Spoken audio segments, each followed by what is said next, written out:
I'm going to make certain predictions about the future. Okay. And if these predictions turn out to be correct, then my theory has a lot more validity. If it doesn't work out this way, then my theory is just nonsense. You can dismiss it, okay? So I'm going to explain to you certain predictions based on this theory.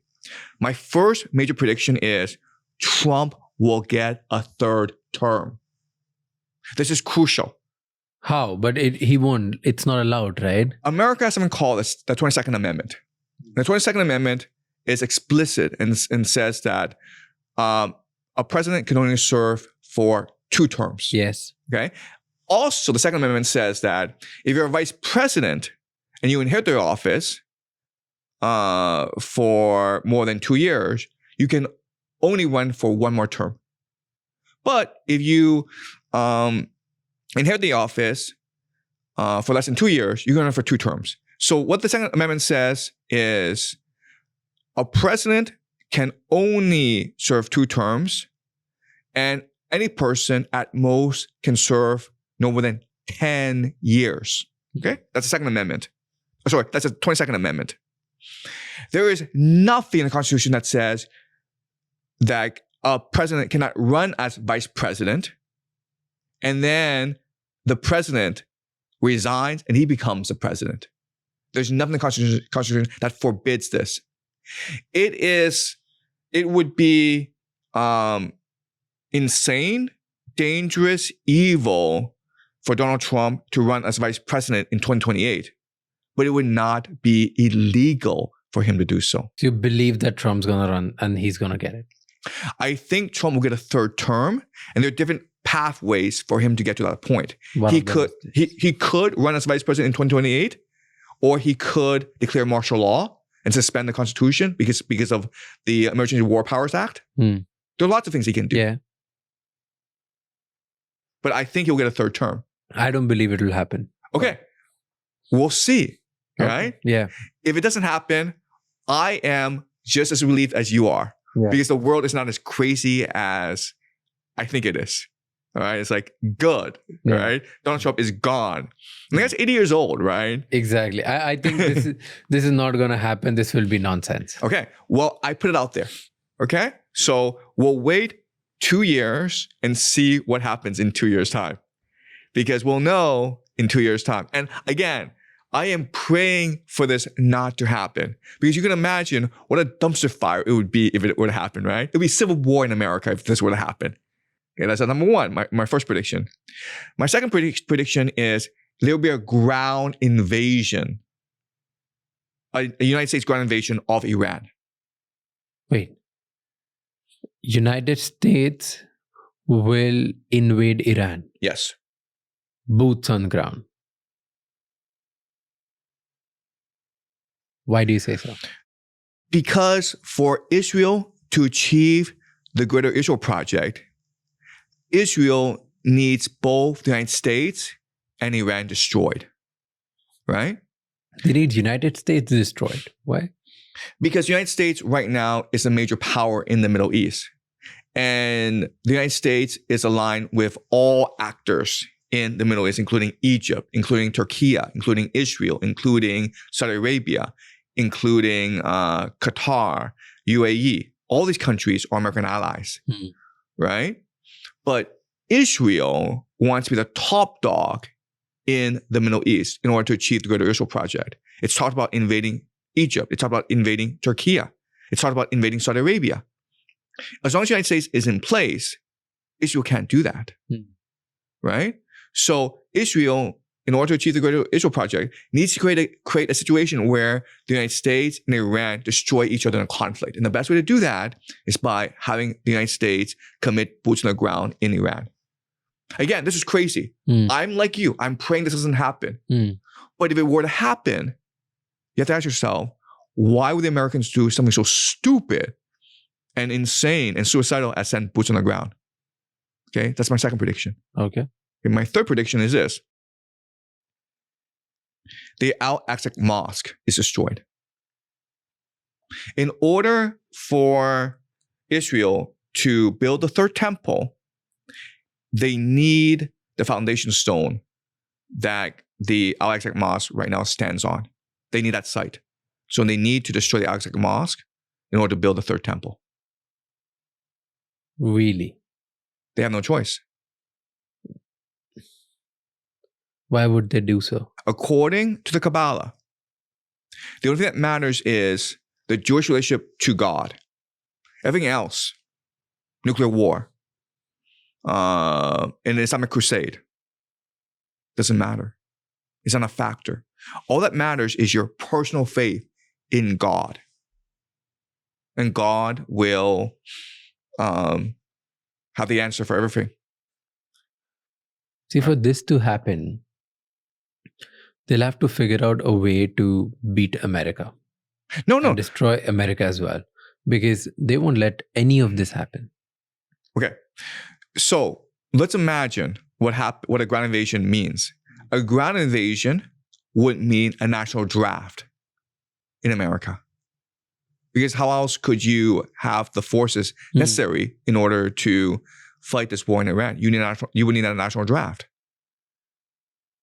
A national draft would create a Vietnam situation in America where they'll start recruiting left, right, center. Where millions of young Americans are in revolt. They're burning the draft card. They're taking up arms. And it's civil war in America. But that won't happen now. I'm praying, like you, it doesn't happen. But I'm saying that if this theory is correct, these three things will happen. If this theory is correct. And again, I'm praying to you. I'm praying with you that none of this happens. If none of this happens, this theory is just complete nonsense. But these two things happen. See, you're talking about the most powerful nation in the world getting influence in some way by just small nation for their ways, for their goal, for their mission. It's very unlikely because it's not run, even though we call it the most powerful person in the world or most powerful person in that country is a president, it's not run by one person. There are so many pieces which actually run the whole system. Right. Okay. So this is a great question. And let me try to explain this slowly. First of all, I never said that Israel controls America. I don't believe that. Okay, that's point number one. Point number two is these people behind the scenes, they don't think they're actually controlling events. All they're doing is accelerating events. Okay, so what I'm saying this, everything that we're seeing on the board would happen naturally anyway. But these people want to control the speed, the acceleration of this process in order to maximize their personal benefit in the process. Okay, does that make sense? All right. What we're seeing is not necessarily the fulfillment of an eschatological vision. What it really is an empire in decline. One of the most fascinating things that we have said is if all the countries come together and then they attack America, even then America will outlast them. Like all the countries in the world can't beat just one country. Yeah. Why? Okay. The major reason why America has become the most powerful country in the world is geography. Okay. So first of all, if you look at this map, America is protected by two major oceans, the Atlantic and the Pacific. So it's impossible for these countries in this region, okay, Eurasia, to reach the Western Hemisphere. America has the world's greatest Navy and Air Force. You cannot possibly stage a landing in the Western Hemisphere. But all the resources coming here, even if they come together, then also they can't. They can't beat this Navy. That's right. Okay, that's number one. Number two is the United States is completely self-sufficient, meaning everything that it needs to become a modern industrial economy, it has already in the United States and in the Western Hemisphere. Okay? So it is completely self-sufficient. So you can't even economically or through energy or resources also, you can't claim them or you can't actually dominate them. Yeah, you cannot blockade America. It is impossible for you to embargo America. But and this is really important. I'll explain this later on. Is America can blockade everyone else. You can't blockade America, but America can blockade everyone else. Okay, that's number 2. Number 3 is the character of the American population is rugged individualism, meaning Americans believe in liberty. They believe in the First and Second Amendment. The First Amendment is the right to speak your mind. Second Amendment is the right to bear arms. So even if you were to land your forces in America, like maybe take over New York City, you have to fight the entire population. Okay, it's not, you don't fight the military, you fight the entire population because everyone has a gun in America, right? It's impossible to defeat America in a war. Because then, even if you were to defeat the military and land your forces, you have to deal with a guerrilla insurgency, which was the American Revolution, basically. Okay, so because of these 3 reasons, number 1, it's protected by 2 oceans. Number 2, it's completely self-sufficient. Number 3, its population is aggressive and violent and heavily armed. You can never, ever defeat America in a war, even if the entire world were to come together and try to destroy America. Interesting. Then why do they say that China is becoming a contender to America's power? Because it's a good narrative. Because it's a good story that arms manufacturers can use to justify the billions of dollars, the trillions of dollars spent on American weaponry, right? You need an enemy, okay? So having explained that, I want to explain what the current American strategy is for world domination. Okay, and all this, by the way, is outlined in a document called the National Defense Strategy, which is published by the Department of War. You can go to the website, the Pentagon, Department of War, download this for yourself and read exactly what America will do in order to maintain its empire as the world changes. This is official document. This is published by the Pentagon. It's an official document. You can download it from the website and read it for yourself. I'll put it there in the links right now. Right. Okay. So I'm going to tell you right now what America plans to do in order to maintain its empire. Okay. So this past 6 months, there's been some major crises around the world. America on January 3rd of this year attacked Venezuela and kidnapped the president Maduro, okay, which is a blatant violation of international law. Yeah. Trump has threatened to take over Greenland and Canada. Okay.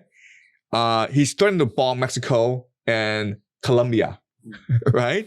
He is now embargoing Cuba. In Cuba, they don't have access to fuel. And so there are blackouts all the time. Their food supply is running out. So this is what Trump is doing in the Western Hemisphere. And we go over to the Middle East, and we know that at the end of February, Trump attacked Iran. And you still have massive American forces in the region. You have 60,000 American troops still in this region. And Israel has attacked Lebanon. And Israel is conducting a war on like 7, 8 different fronts. Okay? We also know that the war in Ukraine is not ending. It's only increasing in scale and intensity because the Ukrainians are launching drone attacks against Moscow and oil refineries embedded in Russia, okay? So the question for us is, why are all these events happening? And again, if you read the National Defense Strategy, it tells you exactly why, okay? There are 3 major pillars to the current American imperial strategy. Okay? The first pillar, the most important pillar, is to enforce the Monroe Doctrine. What is that? The Monroe Doctrine says that no foreign power is allowed to interfere in the Western Hemisphere. Okay? America guarantees the peace and security of the entire Western Hemisphere. What Trump has done is added a corollary to this called the Monroe Doctrine, which is say that Right now, the entire Western Hemisphere is America's backyard. Russia, China, get out of here. Okay? Even if these countries want them to come here, they can't. Too bad. Right? So what is important is that ever since the trade war between the United States and China, China has been diversifying its trade links, especially to South America, right? It's buying a lot of soybeans and beef from Brazil.